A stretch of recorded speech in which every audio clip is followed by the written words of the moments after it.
Fidèles téléspectateurs, vous êtes bien en direct de votre émission Au cœur de la santé sur Info TV. Vous pouvez nous laisser vos messages sur le numéro qui s'affiche au bas de votre petit écran. Et l'émission est également retransmise en direct de notre page Facebook Info TV Cameroun. S'il vous plaît, laissez vos messages de ce côté. On se fera un plaisir de tous les lire. Et surtout, n'abrégez pas parce que vraiment, ça sera compliqué pour moi de les lire. Nous accueillons notre deuxième invitée. Elle est là. Bon après-midi. Bon après-midi, madame. Alors, comment allez-vous? Je vais très bien. Ça va? Très bien. Vous avez eu du mal à venir ici? Oui, j'ai eu du mal à venir justement à cause de la pluie. Oui. Il a fortement plu de mon côté. Donc, Dieu merci, j'y suis. Ok. Vous êtes Madame Lucie Keyi Tamana. C'est bien cela. Vous êtes infirmière supérieure titulaire de master en santé de la reproduction, Oui. expert santé de la reproduction, Oui. ministère de la santé publique. C'est ça. C'est un plaisir de vous avoir sur ce plateau. Moi également. On va directement y aller, le temps nous tient à la gorge. Alors, c'est quoi un contraceptif? Ok. Merci madame pour cet intérêt que vous portez à la contraception déjà. Un contraceptif, comme vous venez de le demander, c'est toute méthode qui est utilisée pour pouvoir empêcher la survenue d'une grossesse indésirée. Oui. D'accord. Quels sont les différents types de contraception qui existent? Alors, parlant de différents types de contraceptifs qui existent, nous allons commencer par dire que la contraception, avant, elle se faisait naturellement. Ça veut dire qu'il y a des méthodes naturelles. Oui. Et en dehors des méthodes naturelles, donc, il y a les méthodes modernes. Parmi les méthodes modernes, il y a les méthodes de longue durée, les méthodes de courte durée aussi. Donc, parmi les méthodes de longue durée, il y a ce qu'on appelle les implants, qu'on met ici au niveau de la main. Et il y a le dispositif intra-utérin. Généralement, on met ça, nous on appelle, quand on fait la causerie avec les mamans, on met ça dans la maison du bébé. Dans la maison du bébé? Dans la maison du bébé. D'accord. Voilà. Donc, en dehors de ça, il y a les méthodes modernes, comme je l'ai si bien, les méthodes de courte durée. On peut avoir les pilules, on peut avoir les condoms. Donc, les méthodes sont variées. D'accord. Et parmi les méthodes naturelles, oui, on peut citer combien? D'accord. Parmi les méthodes modernes, on peut citer... Naturelles. Parmi les méthodes naturelles, oui. On peut citer la méthode de température. On peut citer la méthode, on appelle ça le coït interrompu. Qui est? Le coït interrompu qui consiste à se retirer, donc l'homme doit se retirer avant l'éjaculation. D'accord. Oui. Il y a la méthode de la glaire cervicale. C'est une méthode qui consiste à observer la glaire cervicale et partant de ses caractéristiques, lorsqu'elle est bien filante, on sait que la femme est dans sa période féconde. D'accord. Est-ce que la MAMA fait partie également des méthodes naturelles? Bien également, bien évidemment. S'il fallait même citer une seule méthode naturelle, c'est celle-là que je voudrais citer. La MAMA, la méthode de l'aménorrhée et de l'allaitement et de l'aménorrhée. C'est une méthode très bonne parce que nous sommes pour l'allaitement maternel. Alors, en quoi est-ce qu'elle consiste? Je sais que vous allez me poser cette question. Allez-y. En quoi est-ce qu'elle consiste? La MAMA est une méthode qui consiste à allaiter le bébé de nuit comme de jour, régulièrement. Et une des conditions de cette maman, c'est qu'il ne faut pas qu'il y ait retour de couche. Ça veut dire que si la femme a accouché et elle a commencé déjà à régler, ce n'est plus la maman. D'accord.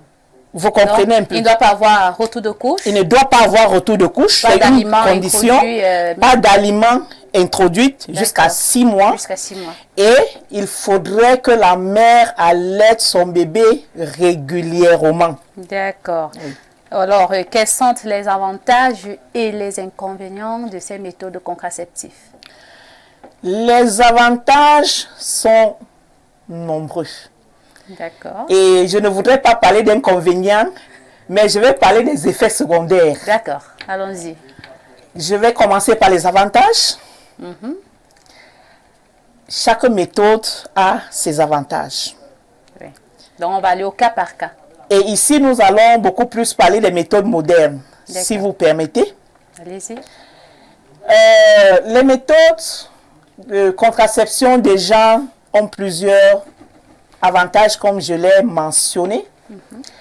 Déjà, nous allons parler des avantages chez la mère. Oui. Les avantages chez la mère, c'est que la mère qui prend une méthode contraceptive, au niveau de sa santé, parce que l'utérus, on va mettre l'utérus au repos. Lorsqu'elle accouche régulièrement, ça fait qu'elle se fatigue. Donc, les avantages chez la mère, c'est du côté de la santé, ça lui permet de récupérer énormément. Bon, maintenant, il y a les avantages pour l'enfant. Les avantages pour l'enfant, c'est l'affection que sa mère lui donne, parce qu'elle n'est pas bébé à la main, bébé au dos, bébé au ventre. Donc, ça fait qu'elle a pleinement le temps pour s'occuper de son bébé. D'accord. Et maintenant, au niveau économique aussi, il y a des avantages.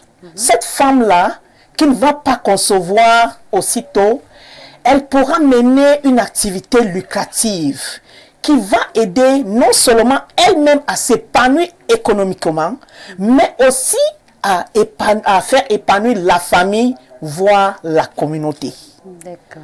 Donc, voilà les avantages. Oui. D'accord. On ne parle pas d'inconvénients? Je voudrais qu'on parle des effets secondaires. Des effets secondaires, oui. Vous savez, même le paracétamol qu'on prend au marché, A des effets secondaires. En pharmacie, a des effets secondaires. Pour dire que tout produit, il n'y a que la perfection vient de Dieu. Hein? Donc tout ce que quelqu'un peut fabriquer a toujours quelque chose qui peut ne pas marcher. Et c'est pourquoi je m'avais dit que en ce qui concerne les méthodes de contraception, je vais prendre les méthodes hormonales précisément. En ce qui concerne les méthodes hormonales, on peut avoir une prise de poids. On peut avoir une aménorrhée, c'est-à-dire l'absence des règles. Et il y a des femmes qui ne supportent pas quand elles ne voient pas leurs règles. Oui. Donc, c'est un effet indésirable. On peut avoir parfois une tension qui s'élève, parfois. Parfois, on peut avoir des maux de tête dans les céphalées.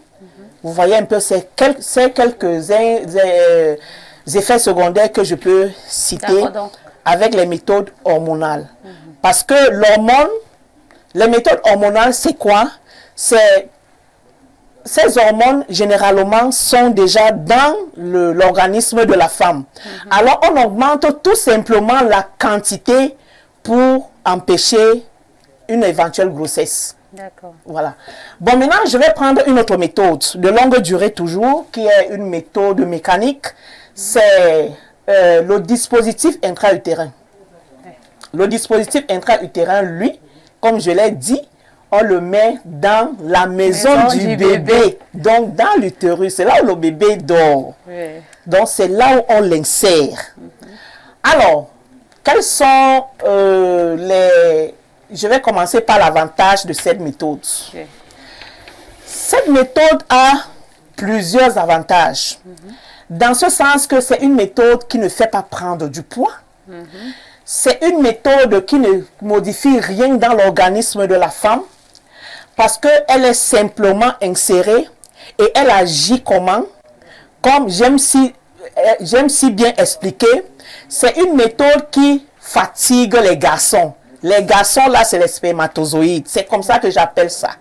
Donc, la femme, elle est là. La femme, j'appelle femme ovule. D'accord. La femme, elle est là. Elle attend son gars. Et le spermatozoïde, lui, lorsqu'il est en contact avec le dispositif intra-utérin, ce dispositif intra-utérin va le saouler. Il va le saouler et vous savez, quand quelqu'un a déjà bu et qu'il est saoul, vous comprenez comment il arrive à bien se mouvoir. Ça fait qu'il marche clopant. Et puis, plus il marche, sa durée de vie, c'est 72 heures. Donc, il y a de fortes chances que les 72 heures là le trouvent en chemin et il n'aura pas le temps d'aller croiser la fille qui est l'ovule. Voilà comment lui, il agit. Et il modifie la maison du bébé de telle manière que cette maison ne peut pas accueillir l'enfant. Il bloque totalement. Oui, oui. Donc, il rend la maison du bébé impropre à la nidation. D'accord. Il modifie l'environnement. D'accord. Impropre à la nidation. Voilà comment il agit. Alors, maintenant, si je m'en vais parler des effets indésirables, des effets secondaires, c'est que cette méthode n'aime pas la saleté. C'est pour ça qu'on l'appelle Mami Nyanga. Mami Nyanga n'aime pas la saleté. Ça veut dire, si la cliente qui la prend a Jean, Pierre, Paul, Jean-Baptiste, donc tout ce qu'on peut connaître là, alors il y a de fortes chances qu'elle reçoive les microbes de part et d'autre. Bref, c'est une méthode qui demande une hygiène serrée.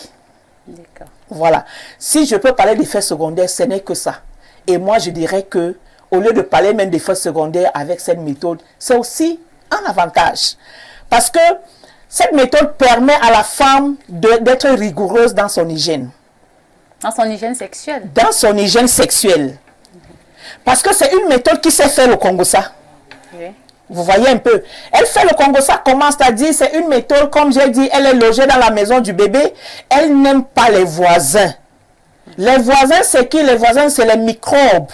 C'est ça qu'on appelle toutes les infections là. Voilà, c'est ça qu'on appelle les voisins. Elle aime rester seule dans sa maison. Alors, quand il y a déjà les voisins, elle va commencer à faire le Congosa. Et ce Congosa, c'est quoi? C'est les pertes blanches qui sont nauséabondes, qui ont changé de couleur, bref. Et quand une femme voit ça, c'est le Congosa de Mami Nyanga. Alors, qu'est-ce qu'il faut faire?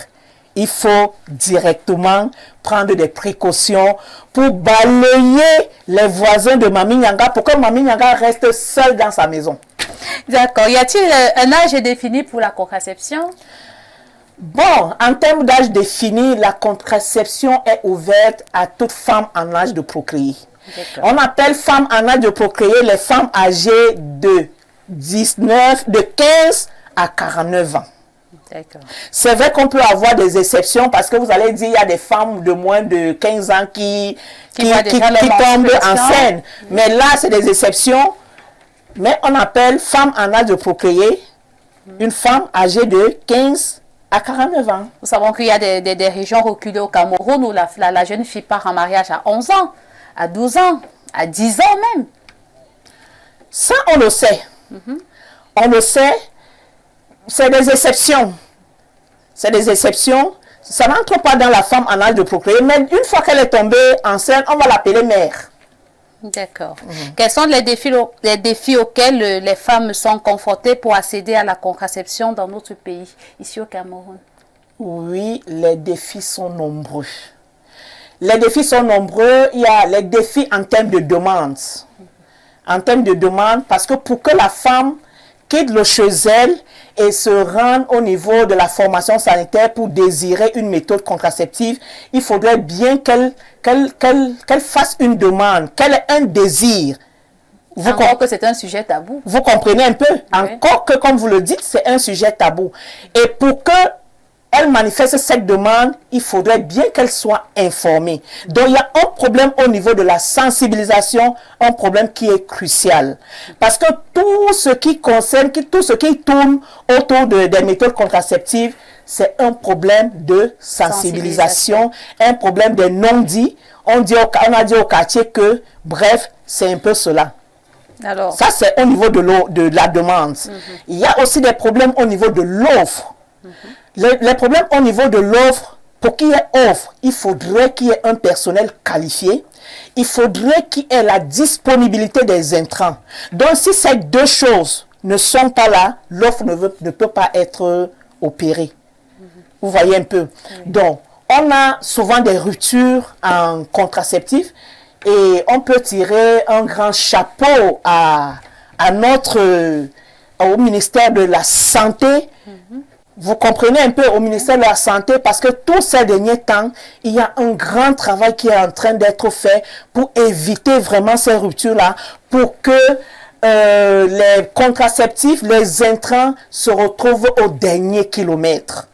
Que cette femme-là qui est au niveau de Molondo, cette femme-là qui est au niveau de mon village, qu'elle puisse avoir toute la gamme de méthodes contraceptives désirées. D'accord. Vous voulez acheter quelque